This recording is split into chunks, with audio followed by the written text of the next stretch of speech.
भगत सिंह के राजनीतिक दस्तावेज के 5वें खंड में हम उनके प्रौढ़ राजनीतिक चिंतन के तहत जेल में लिखी गई डायरी के कुछ अंशों को पढ़ रहे थे, जिसके तहत अब तक हम प्राचीन विचारकों से लेकर मध्यकालीन के विचारकों और अब आधुनिक विचारकों तक का सफर तय कर चुके हैं। इसी कड़ी को आगे बढ़ाते हैं। चलिए, आभासी दुनिया के मेरे दोस्तों, शालिनी बोल रही हूं। जय भीम, हूल जौहार। सबसे ताकतवर का अधिकार, सत्ताधारियों का आज्ञा पालन करो। यदि इसका मतलब ताकत के आगे झुकना है तो यह आदेश अच्छा तो है, लेकिन गैर जरूरी है। मेरा कहना है कि इसका कभी उल्लंघन नहीं होगा। दासता का अधिकार, क्या तब पराधीन जन अपनी अस्मिताओं का इस शर्त पर त्याग कर दें कि उनकी संपत्ति भी ले ली जाए? मैं समझ नहीं पाता कि उनके लिए क्या शेष रह जाएगा। कहा जा सकता है कि निरंकुश शासक अपने शासितों के लिए नागरिक शांति सुनिश्चित करता है। हो सकता है कि ऐसी ही बात हो, लेकिन इससे उनको मिलता क्या है, जबकि युद्ध जो उनकी महत्वाकांक्षाओं के चलते उन पर थोप दिए जाते हैं तथा उसकी अतिरिक्त लोलुपता और उसके प्रशासन के संताप उनके अपने बगैर उनके गैर विरोध से कहीं अधिक ही उन्हें तंग करते हैं। पृष्ठ 181 विद इन ब्रैकेट्स 116।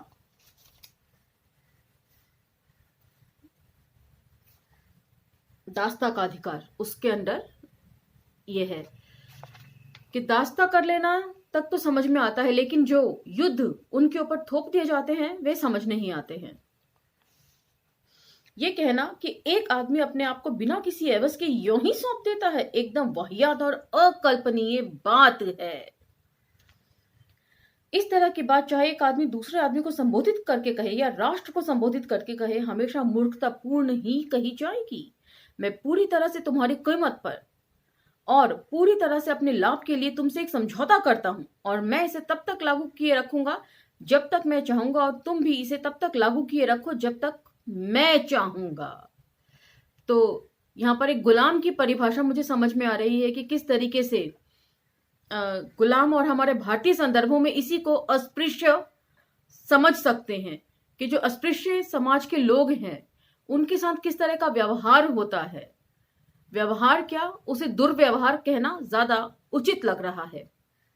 तो उसकी यहां पर आप पता नहीं किन संदर्भों में ये बात कही गई है। जिस समाज के ये दार्शनिक रहे होंगे, पिछले एपिसोड में हमने किया था दिदेरो एनसाइक्लोपीडिया, उसमें सत्ता वे जो लिखते हैं उसके अंश हैं ये। तो ये संदर्भों में बात समझ में तो आ रही है कि शायद उन्होंने ये गुलामों के संदर्भ में कहा होगा, लेकिन इसे हम भारतीय संदर्भों में समझें तो ये अस्पृश्यता को से जोड़कर आप इसे देख सकते हैं। समानता, यदि तुम राज्य को स्थायित्व प्रदान करना चाहते हो तो इन दो चरम अवस्थाओं को जहां तक संभव हो सके करीब लाओ। ना तो धनिकों को बर्दाश्त करो, न ही भिखारियों को। ये दोनों ही स्थितियां जो स्वाभाविक तौर पर एक दूसरे से अविभाज्य हैं, सामान्य हित के लिए समान रूप से सांघातिक हैं। एक वर्ग से निरंकुश पैदा होते हैं तो दूसरे वर्ग से निरंकुशता के समर्थक। और आज भारतीय संदर्भों में क्या हो रहा है, ये बातें वहां पर एकदम फिट बैठती मालूम पड़ रही हैं मुझे। एक वर्ग से निरंकुश पैदा होते हैं तो दूसरे वर्ग से निरंकुशता के समर्थक। हमेशा इन्हीं दोनों के बीच सार्वजनिक स्वतंत्रता का व्यापार चलता रहता है। एक खरीदता है, दूसरा बेचता है। पृष्ठ 182 182 विद इन ब्रैकेट्स 117 117। ओलावृष्टि कुछ एक क्षेत्रों को बर्बाद कर डालती है, पर इससे अकाल विरले ही पड़ता है। दंगे फसाद और गृह युद्ध सदारत रहने वाले लोगों को काफी चौंका देते हैं, फिर भी वे राष्ट्रों के लिए कोई वास्तविक संकट नहीं पैदा करते जब तक इस बात को लेकर विवाद चलता है कि कौन उन पर निरंकुश शासन करे। उनकी वास्तविक समृद्धि या विपदाएं तो उसकी स्थायी स्थितियों से पैदा होती हैं। जब सब कुछ जुए तले कुचल कर रख दिया जाता है तभी सब कुछ नष्ट हो जाता है। तभी ये शासक इत्मीनान से सब कुछ नष्ट करने के बाद एक मुर्दा खामोशी पैदा कर देते हैं जिसे वे शांति कहते हैं। तो यहाँ पर अगेन अरुंधति रॉय जी की लिखी हुई, एक था डॉक्टर एक था संत का, जो मैं हमेशा देती हूँ, शांति व्यवस्था बनाए रखना। और वो शांति किस तरीके से होती है, वो इसी तरीके से होती है। या तुलसी राम जी की मणिकर्णिका मुर्दैया के आखिरी पैराग्राफ की पंक्तियां आपको याद होंगी। कि बाढ़ ने इस बात को साबित कर दिया कि संगम जो है वो सुप्त अवस्था में ही होता है।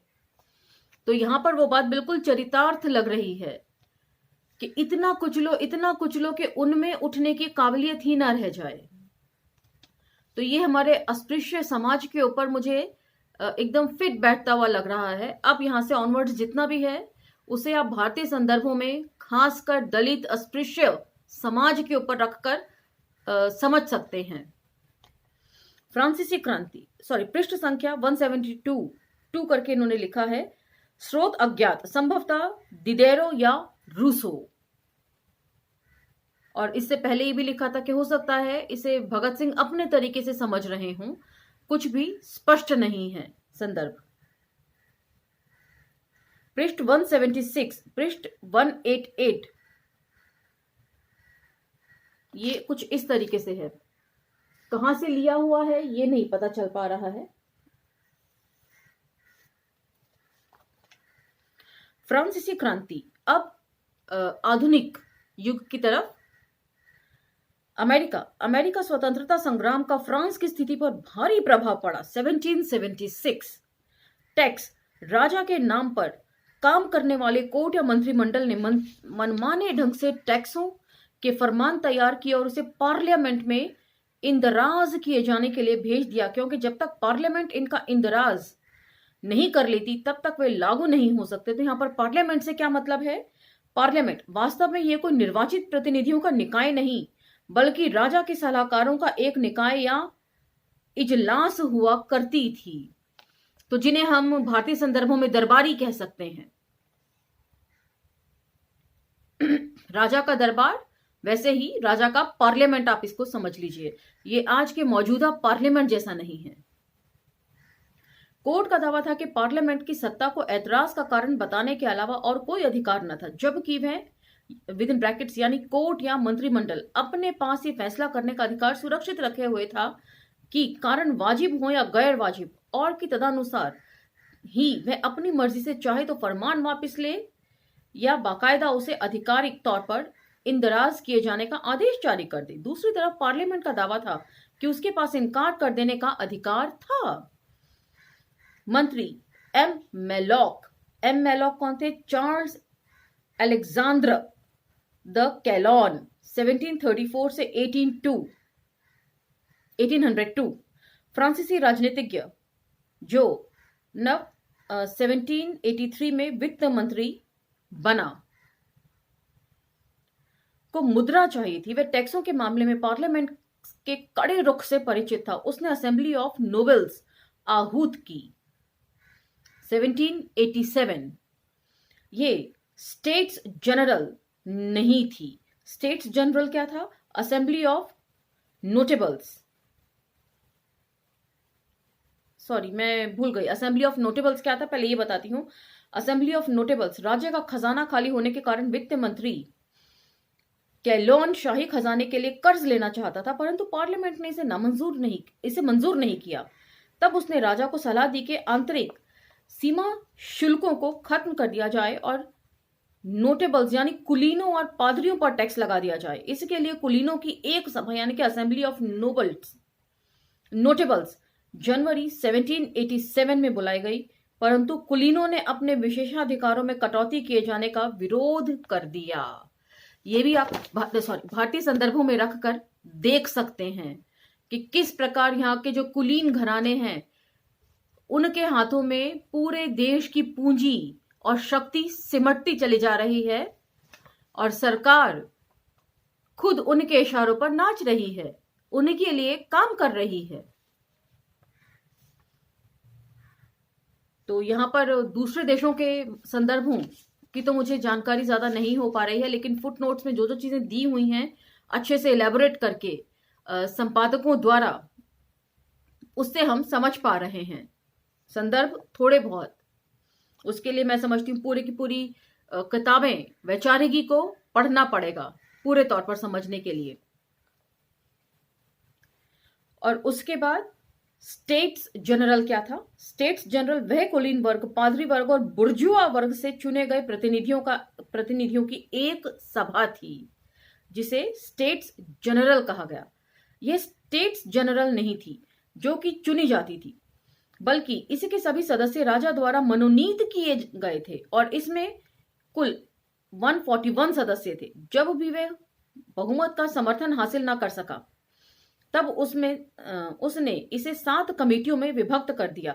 प्रत्येक कमेटी में 20 सदस्य थे। हर एक सवाल कमेटियों में बहुमत से और असेंबली में कमेटियों के बहुमत से तय किया जाता था। उसने कहीं 4 या प्रत्येक कमेटी में 11 ऐसे सदस्य रखने की कोशिश की जिस पर वह विश्वास कर सकता था, लेकिन उसकी ये युक्तियां भी असफल रहीं। तो इस लिहाज से तो हमारे भारतीय संदर्भों में रखकर देखें तो हमारा जो लोकतंत्र है वो बेहद खतरनाक दौर में है। एम द लफायत क्या था? मार्क्विक्स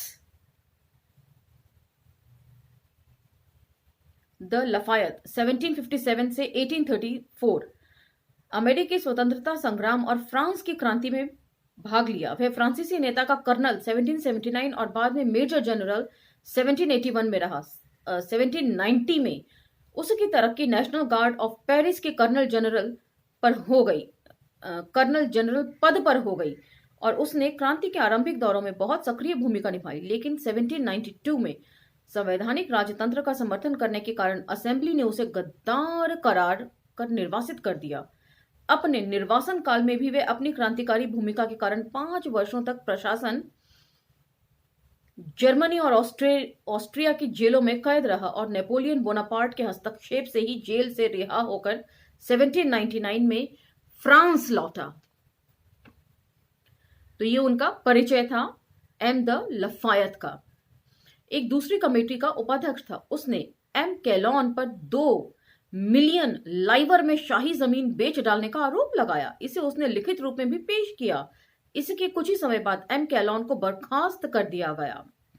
तो 2 मिलियन उस जमाने में कितने ज्यादा होते होंगे, जैसे आज हम हजारों करोड़ के घपले देखते हैं, ये कुछ वैसा ही रहा होगा। तौलूस का आर्क बिशप प्रधानमंत्री और वित्त मंत्री नियुक्त हुआ। उसने पार्लियामेंट के समक्ष 2 प्रकार के टैक्सों का प्रस्ताव रखा, स्टाम्प टैक्स और एक किस्म का भूमि टैक्स।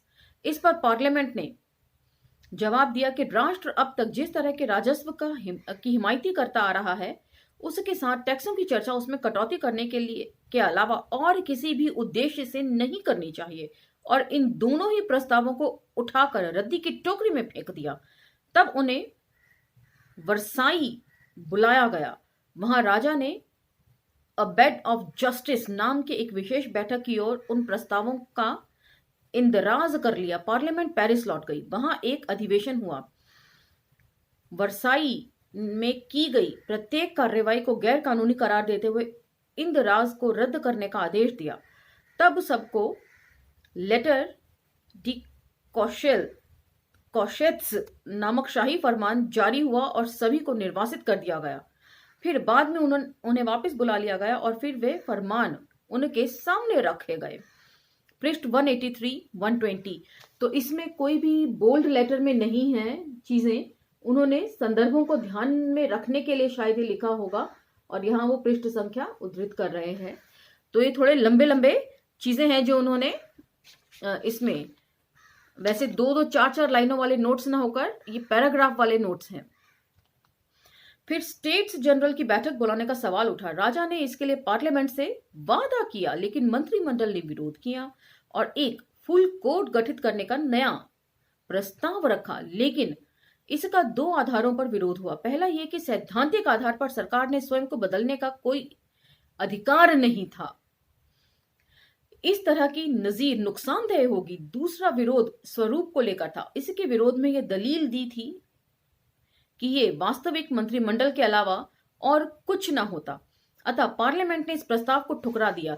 तब उसे सशस्त्र सेनाओं ने घेर लिया। कई दिनों तक ये घेराबंदी चलती रही। फिर भी पार्लियामेंट अपनी बात पर अड़ी रही। तब उसके कई सदस्यों को गिरफ्तार करके अलग अलग जेलों में भेज दिया गया। इसका विरोध करने के लिए ब्रिटेन ने एक प्रतिनिधिमंडल आया। उसने सदस्यों को बास्तिये अर्थात जेल भेज दिया गया। असेंबली ऑफ नोटेबल्स फिर बुलाई गई और स्टेट्स जनरल की बैठक बुलाने के लिए फिर वही तरीका अपनाने का फैसला किया गया। तो असेंबली ऑफ नोटेबल्स कौन थे और स्टेट्स जनरल कौन थे, ये अभी थोड़ी देर पहले ही हमने पढ़ा।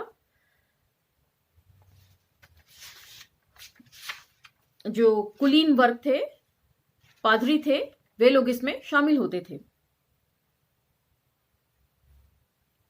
जनरल्स की बैठक बुलाने के लिए फिर वही तरीका अपनाने का फैसला किया जो 1614 में अपनाया गया था।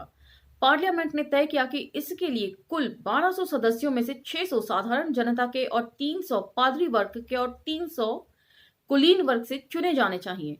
स्टेट्स जनरल की बैठक मई 1789 में हुई। स्टेट्स जनरल 175 वर्ष के लंबे अंतराल के बाद मई 1789 में इसकी बैठक हुई। खजाना खाली हो जाने के कारण मजबूर होकर सम्राट लुई 14वें को सामंतों, चर्च और बुर्जुआ वर्ग के प्रतिनिधियों की ये बैठक बुलानी पड़ी। पहली दोनों श्रेणियों में के करीब 300 और तीसरी श्रेणी में इसके दुगने प्रतिनिधि आए। जल्द ही ये एक नए राजनीतिक संघर्ष का केंद्र बन गई। जनता के प्रतिनिधियों ने बढ़कर पहल अपने हाथ में ली। फ्रांसीसी क्रांति की तूफानी घटनाक्रम की शुरुआत इसी से हुई। तो ये जो बैठक थी इसका अपना ऐतिहासिक महत्व रहा। स्टेट्स जनरल की बैठक मई 1789 में हुई। कुलीन वर्ग और पादरी वर्ग के प्रतिनिधि दो अलग अलग कक्षों में बैठे। पृष्ठ संख्या 186 विद इन ब्रैकेट्स 121। तीसरी श्रेणी या साधारण जनता के प्रतिनिधियों ने पादरी वर्ग और कुलीन वर्ग के इस अधिकार को मानने से इनकार कर दिया और स्वयं को राष्ट्र के प्रतिनिधि घोषित करते हुए अपने कक्ष के साथ बैठे राष्ट्रीय प्रतिनिधियों के अलावा अन्य किसी भी हैसियत के किसी भी सदस्य का कोई भी अधिकार मानने से इनकार कर दिया। इस प्रकार स्टेट्स जनरल की राष्ट्रीय असेंबली हो गई। उसने दूसरे कक्षों में आमंत्रण भेजे। पादरी वर्ग के प्रतिनिधियों की अधिकतर संख्या उनके साथ आ गई। कुलीन वर्ग के 45 सदस्यों के उनके साथ आ गए। फिर उनकी संख्या बढ़कर 80 और बाद में उससे भी अधिक हो गई। पृष्ठ 187 122।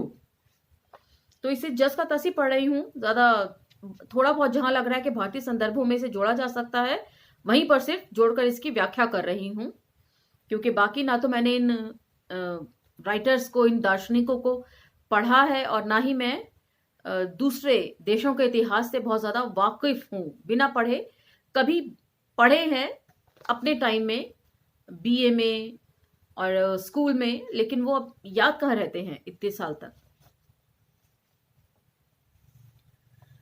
नेक्स्ट टॉपिक है टेनिस कोर्ट की शपथ।